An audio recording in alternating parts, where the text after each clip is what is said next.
የወረዳው ካቢኔ በሙሉ ንስሐ ገባ ከነሱ። እንደው ሁሉ ጊዜ ኮቪድ በሆነ አልኩኝ እኔ እንደው ካቢኔ ሁሉ ንስሐ እንዲገባ እንደው ኮቪድ ትንሽ ቆየት ባለ ያስብላል በእውነቱ ማለት ነው። ሁሉም ባለስልጣን ማለት ነው።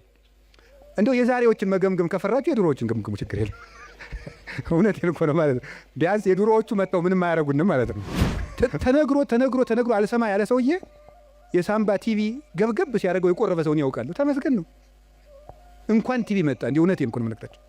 ተርኩት ስንት ሰው ነው፣ ስንት አመፀኛ ነው። ጸበል እንደምን ሰነበታቸው፣ አማን ነው፣ ሰላም ነው፣ ፒስ ነው የሚለው ሁሉ ጸበል ሲሄድ እግዚአብሔር ይመስገን የሚለው እንዲሁ ለዚህ ሰው እግዚአብሔር የጥበቃ ረድኤቱን ያነሳበታል።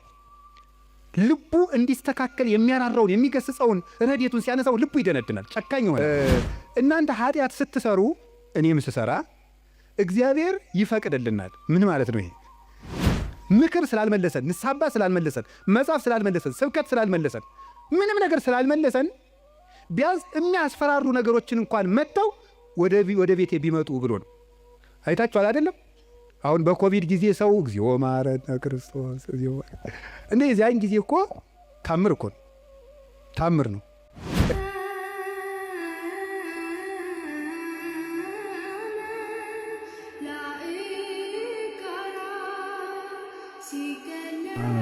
ወወልድ ወመንፈስ ቅዱስ አሃዱ አምላክ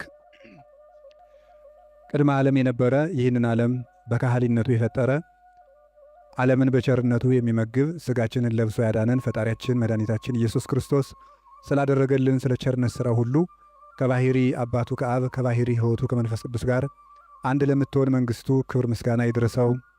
የእናታችን የቅድስት ድንግል ማርያም፣ የቅዱሳን መላእክት፣ የቅዱሳን ሐዋርያት፣ የቅዱሳን ነቢያት፣ የቅዱሳን ሰማዕታት፣ ጻድቃን ረድኤታቸው በረከታቸው ከእኛ ጋር ይሁን። እግዚአብሔር ፈቃድ ዛሬ የምንማማርበት የትምህርታችን ርዕስ እግዚአብሔር ሰይጣንን እንዲፈትነን ለምን ይፈቅድለታል በሚል ርዕስ ነው የምንማማረው። እንግዲህ መቼም ትምህርት ስንማር አንዳንድ ጥያቄ መመለስ ነው ዓላማው። ሰይጣን የሚፈጥርብንን ዓላማ መመለስ ነው። እርግጠኛ ነኝ የሁላችሁም ጥያቄ ነው። ነው አይደለም? እስቲ ነው የሚል ነው። እሺ እግዚአብሔር ይስጥልን። የሁላችሁም ጥያቄ ነው? ካልሆነ እንለፈው ርዕስን። የሁላችሁም ጥያቄ ነው? እሺ በብዙ ሰው የማያምኑ ሰዎችም ይህንን ይጠይቃሉ።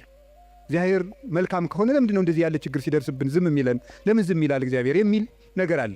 መጽሐፍ ቅዱስንም ስናነብ የሚጋጭ የሚመስል ነገር ብዙ ነገር ታገኛላችሁ። የመጀመሪያው እግዚአብሔር ባህሪው መልካም ነው። ባህሪው መልካም ነው። በሱ ዘንድ ክፉ የለም።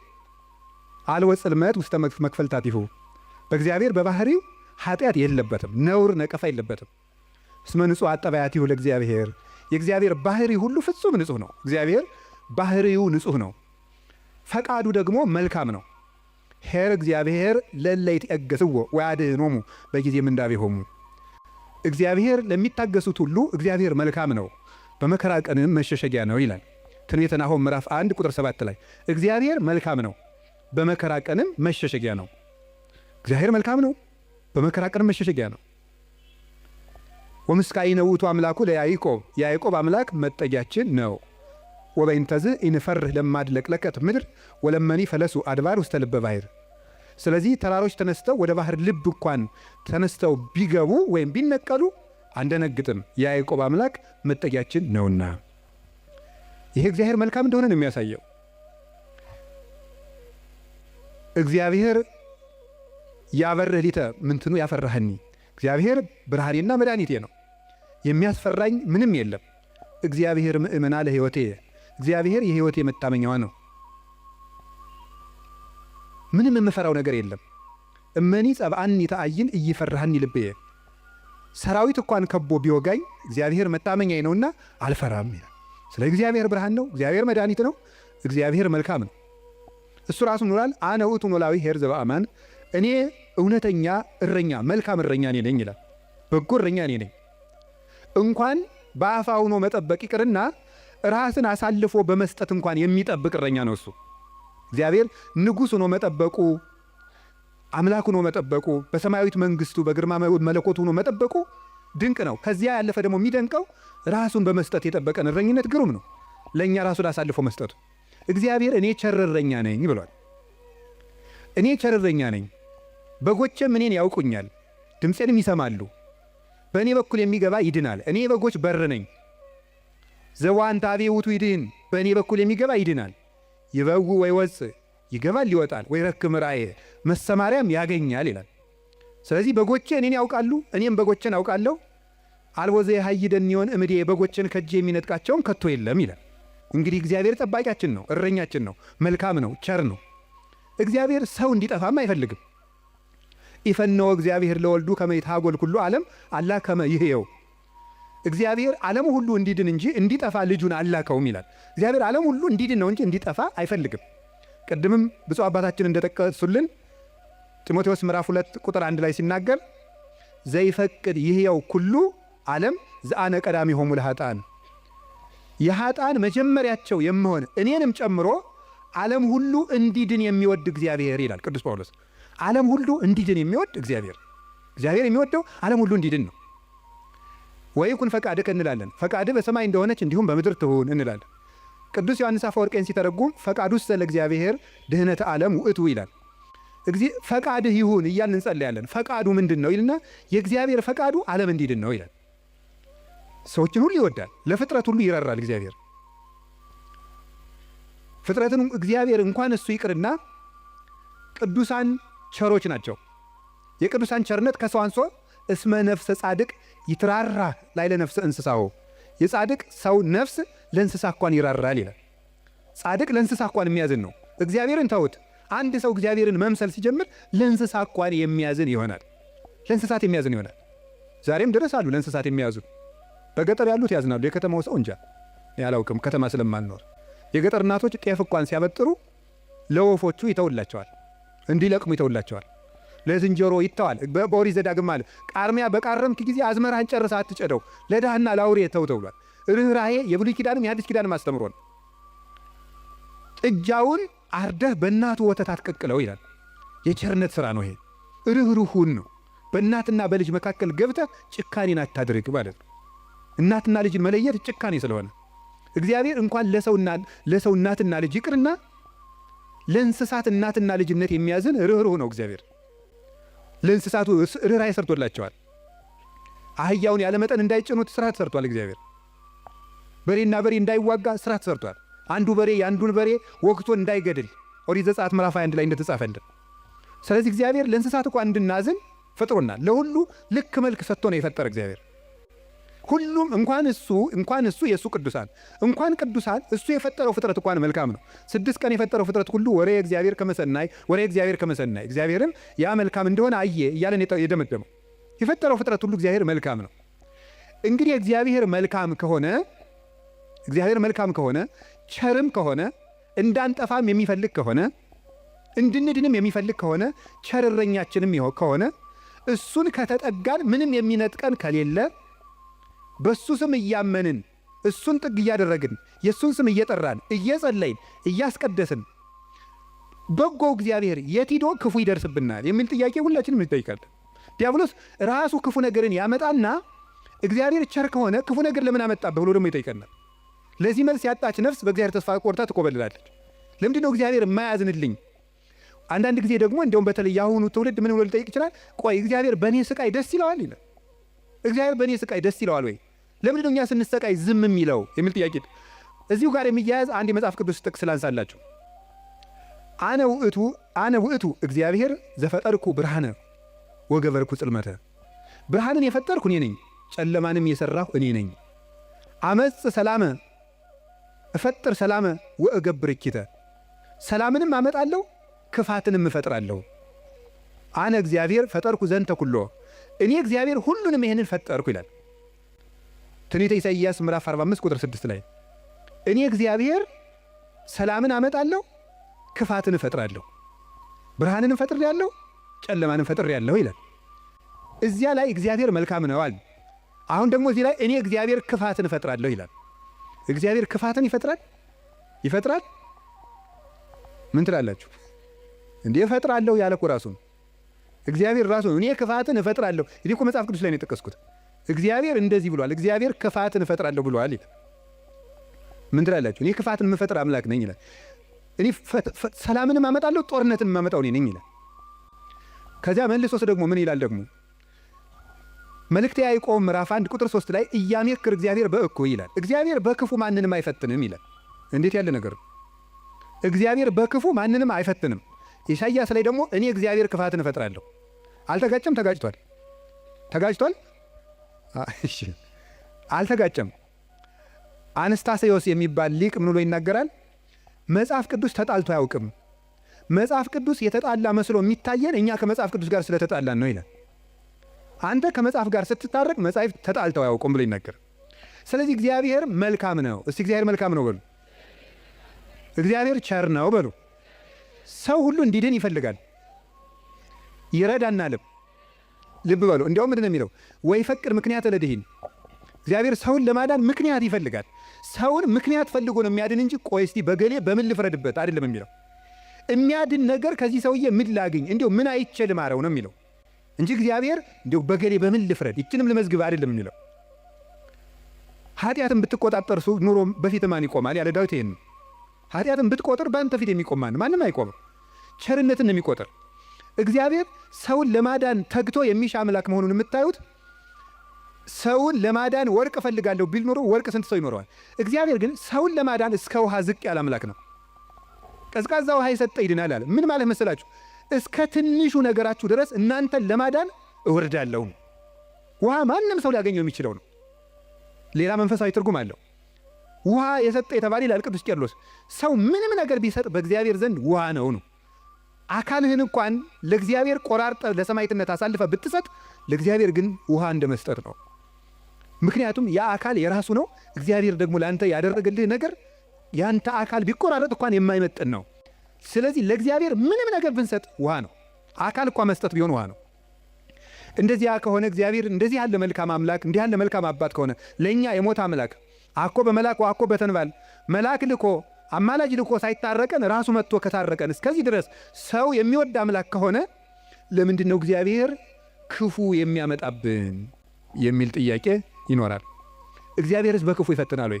መልሱ አይፈትንም ነው። እስኪ አይፈትንም በሉ። እግዚአብሔር በክፉ ይፈትናል አይፈትንም? እግዚአብሔር ክፉ ይፈጥራል አይፈጥርም?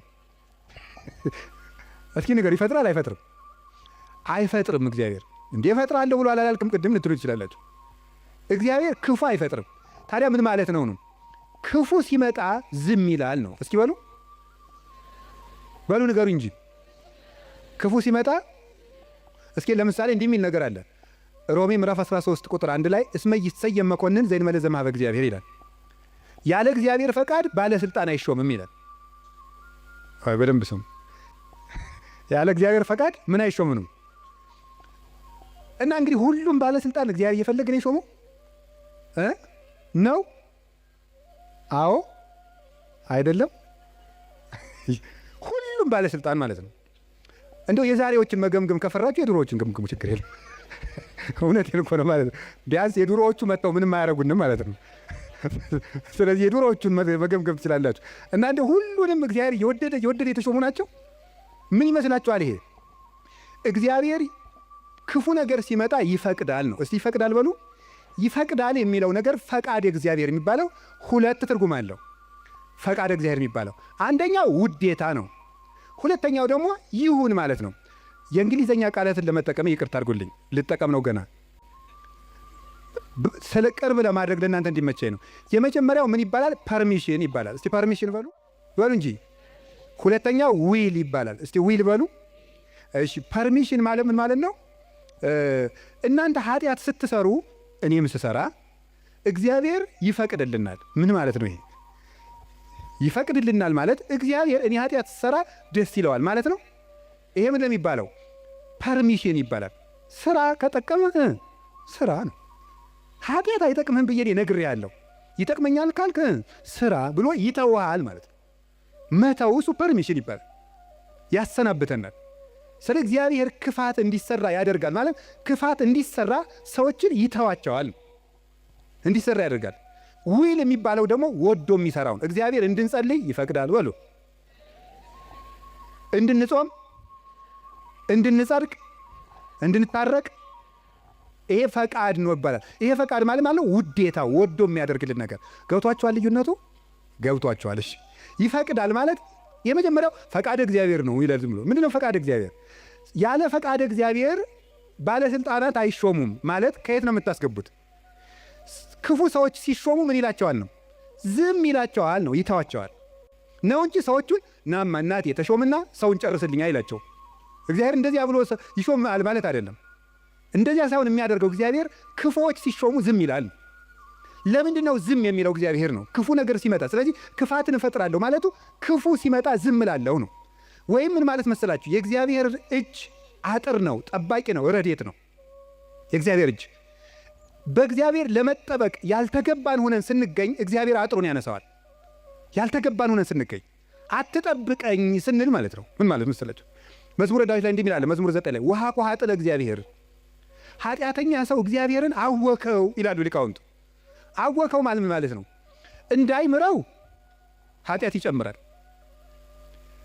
እንዳይቀስፈው ጥቂት ጥቂት ጽድቅ ይሰራል። ማታ መዝሙር ቀን ዘፈን እንደማለት እያቀላቀላ እግዚአብሔርን አወከው። ወይም ደግሞ ኃጢአተኛ ሰው እግዚአብሔርን አነሳሳው ይላሉ አባቶቻችን። እንደ ደረቅ ሰው ይላሉ። እንደ ደረቅ ሰው ደረቅ ሰው እንደው ጣይም አድርጌው ነው እንጂ ሌላ ነው የሚል አንድምታው። ደረቅ ሰው የሚለው ምን ማለት መስላችሁ? አቅም የሌለው ሰው እኔ አንተ ሰው ረፍ ብያለሁ ሲለው ምናለ ወንድ እስኪ ነካኝ ወተት ነው እንጂ ደም አይወጣኝ የሚል ይሄ ማለት ነው። አቅም የለው ግን ደረቅ የሆነ ማለት ነው። በሉኝ የሚል ማለት ነው። ኃጢአት እየሰራ በየቀኑ ለእግዚአብሔር የመቅሰፍት ጨንገር የሚያቀብለው ሰው ማለት ነው። ቅሰፈኝ እያለ እግዚአብሔርን መቅሰፍት የሚለምን ሰው አለ ነው። እግዚአብሔር የመዳን ዕድል የመስተካከል ዕድል በሰጠው ቁጥር እየተበላሸ ለእግዚአብሔር የቁጣ በትር የሚያቀብለው ሰው፣ ለዚህ ሰው እግዚአብሔር የጥበቃ ረድኤቱን ያነሳበታል። ልቡ እንዲስተካከል የሚያራራውን የሚገስጸውን ረድኤቱን ሲያነሳው ልቡ ይደነድናል፣ ጨካኝ ይሆናል፣ ያሰናብተዋል። ያን ጊዜ ሰዎች በሙሉ አራዊት አጥር ሲነሳላቸው በተከፈተ ቤት ውስጥ ገብተው እንደሚሰለጥኑት ሁሉ እግዚአብሔር ረድኤቱን ከኛ ላይ ሲያነሳ አራዊት የሆኑ ሰዎች በስልጣን ሊሆን ይችላሉ፣ በጭካኔ ሊሆን ይችላሉ፣ መጥተው እንዲሰለጥኑ ያደርጋቸዋል ማለት ነው። በሰው ላይ እንዲሆኑ ያደርጋቸዋል እንደተባለው ማለት ነው። አንድ ዲያቆን ነው አይደል የተባለው መቅደስ ውስጥ ቅዱስ ጳውሎስን መልእክት ማንበቡን ትቷሉ የኢዮብን መጽሐፍ ያነባል አሉ። እንዲያው እኮ ይገርማል። እና የሚያነበው ደግሞ አነግስ ብእሴ መደለው የሚለው ነው። አጼ ቴዎድሮስ እያስቀደሱ ነው ይባላል። ጨካኝ ንጉሥ አነግሳለሁ የሚለው ነው የሚያነበው። ጨካኝ ንጉሥ አነግሳለሁ ብሏል እግዚአብሔር የሚለውን ያነባል። ምን ብለው ጨመሩበት እሳቸው? ቀጥሎ ያለውን እሱ ግን አይላትም አውቆ በእንተ ከህዝብ የሚለውን ጨምረው እንጂ አሉት አሉ። ስለ ህዝቡ ክፋት የሚለውን ጨምረህ አነበው አሉት። ስለምኑ ክፋት ነው? ስለ ህዝቡ ክፋት ነው። ስለዚህ ክፉ ነገርን ማን ነው ያመጣው ካላችሁን፣ እኛ በሉ ንገሩኝ እንጂ እኛ ነን ክፉ ነገርን የምናመጣው። እግዚአብሔር ክፉ ነገርን አመጣለሁ ማለት ክፉ ነገር ሲመጣ ዝም እላለሁ፣ አሰናብተዋለሁ ማለት ነው። ፈርዖን በእስራኤል ላይ እንዲሰለጥን ዝም እለዋለሁ ነው፣ አሰለጥነዋለሁ። ለምንድን ነው እግዚአብሔር ክፉ ነገር እንዲመጣብን የሚፈቅድ? አይወደንም፣ ይወደናል። አይፈልገንም፣ ይፈልገናል። አያዝንልንም፣ ያዝንልናል። እና ግንሳ ምን ሆነ? እንዳይጠብቀን እንዲጠብቀን የሚያደርገውን ነገር ሁሉ ቆርጠነዋል። ከእሱ ጋር መዋል አንፈልግም። እሱን በጸሎት ማነጋገር አንፈልግም። ሕጉን መፈጸም አንፈልግም። በቤቱ መኖር አንፈልግም። መታረቅ አንፈልግም። መስማማት አንፈልግም። በምን መልኩ ይጠብቃል? አብሮን ቢኖር ክፉ አይደርስብንም። አብሮን እንዳይኖር ደግሞ ቤታችን ቆልፈናል። እኔ በደጅ ቁሜ አንኳኳለሁ፣ የሚከፍትልኝ ቢኖር እራት እበላለሁ ብሏል። የምንከፍተው እኮ ደጃፋችን መስኮታችን አይደለም፣ ልብ ነው ደጅ ያለው። ያን መክፈት ይጠበቅብናል። በየት ይግባ ክርስቶስ እኛ ጋር ለመግባት? ስለዚህ እንዳይጠብቀን ስናደርግ ክፉ ነገሮች ወደኛ ይመጣሉ። እንደ ቅዱስ ዮሐንስ አፈወርቅ ደግሞ አነጋገር እግዚአብሔር ክፉ ነገር ወደኛ የሚያመጣው አስፈራርቶ ወደ ቤት ለማምጣት ነው ይላል። ምን ለማድረግ ነው?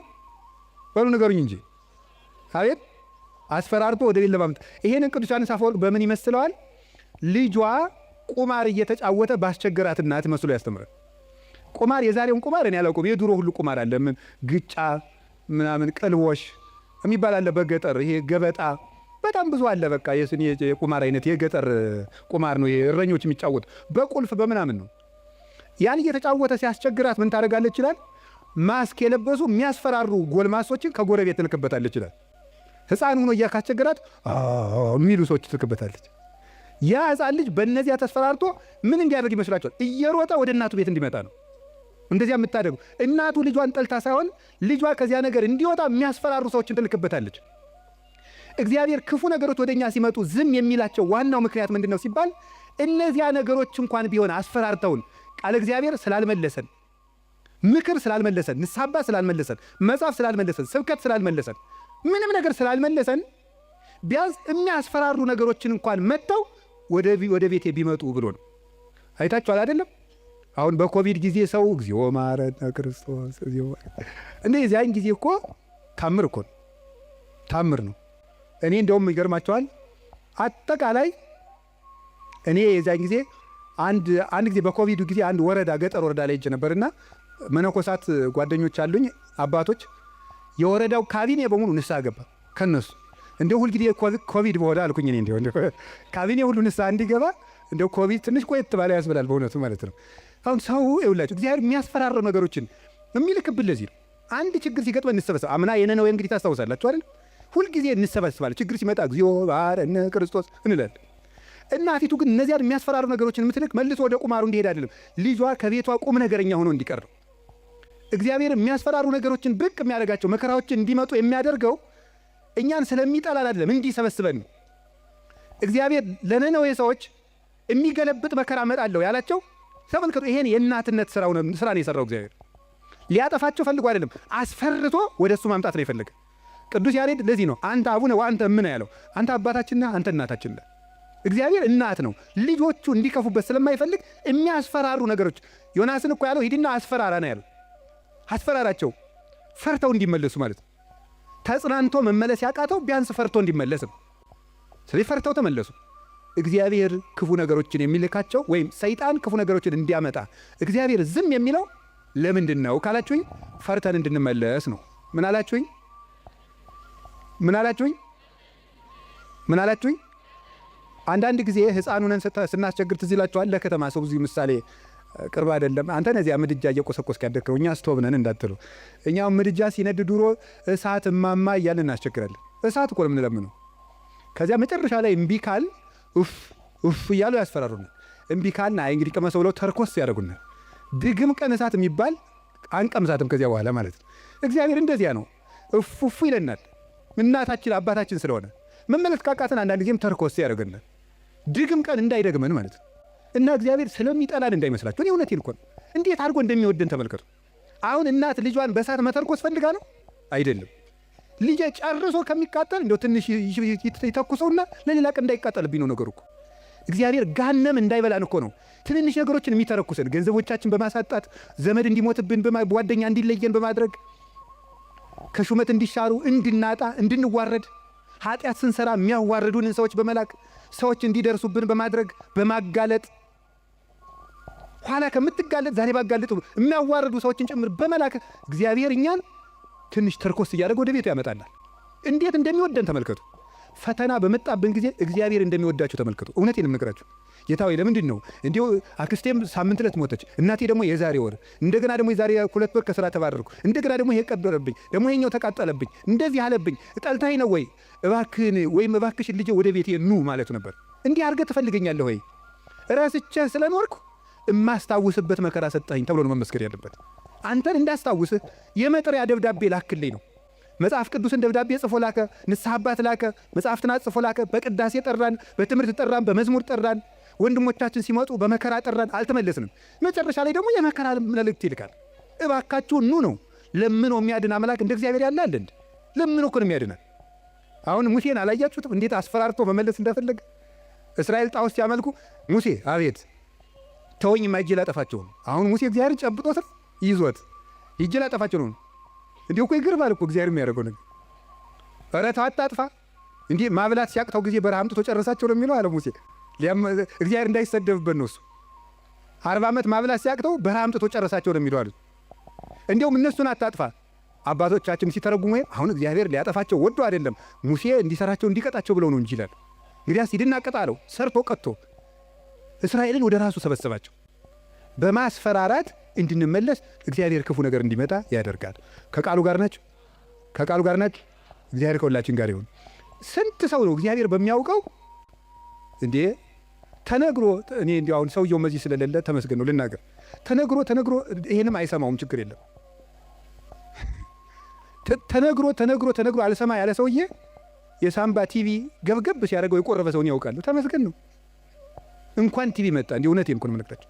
ተርኩት ስንት ሰው ነው ስንት አመፀኛ ነው ጸበል እንደምን ሰነበታቸው አባ ነው ሰላም ነው ፒስ ነው የሚለው ሁሉ ጸበል ሲሄድ እግዚአብሔር ይመስገን የሚለው እንዲሁ እግዚአብሔር ማን ይተርኩሰን እንጂ እውነቴን እኮ ነው የምነግራቸው።